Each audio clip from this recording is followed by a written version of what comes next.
Breaking news ఆదాయానికి మించిన ఆస్తుల కేసులో అవినీతి పరుడైన ఏఈ నికేష్ కుమార్ను ఇటు ఏసీబీ అధికారులు నేడు కస్టడీలోకి తీసుకున్నారు. కోర్టు ఆదేశాలతో నికేష్ కుమార్ను కస్టడీలోకి తీసుకోబోతున్నారు.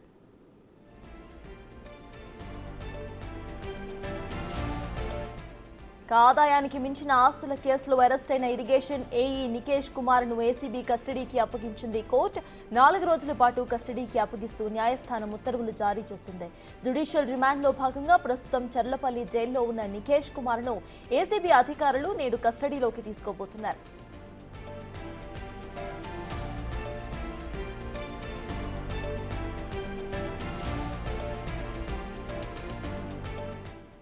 అయితే హైదరాబాద్ లో ఇరిగేషన్ డిపార్ట్మెంట్ లో పనిచేస్తున్న నికేష్ కుమార్ ఆదాయానికి మించిన అక్రమ ఆస్తులు కూడబెట్టినట్లుగా ఏసీబీ ఫిర్యాదులు అందాయి. దీంతో రంగంలోకి దిగిన ఏసీబీ డిసెంబర్ 1న నికేష్ కుమార్ ఇంటితో పాటు అతడి కుటుంబ సభ్యులు మరియు బంధువుల ఇళ్లలో ఏకకాలంలో సోదాలు నిర్వహించారు.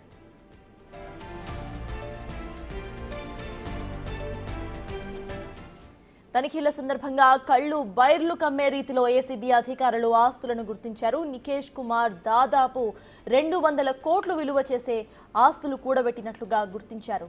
ఇక అతన్ని అరెస్ట్ చేశారు. అనంతరం ఏసీబీ కోర్టులో ప్రవేశపెట్టగా న్యాయస్థానం 14 రోజుల పాటు జ్యుడిషియల్ రిమాండ్ను విధించింది. ఈ కేసుకు సంబంధించి నికేష్ కుమార్ నుండి మరిన్ని వివరాలు రాబట్టాలని, వారం రోజుల పాటు కస్టడీకి ఇవ్వాలని పోలీసులు న్యాయస్థానానికి విజ్ఞప్తి చేశారు.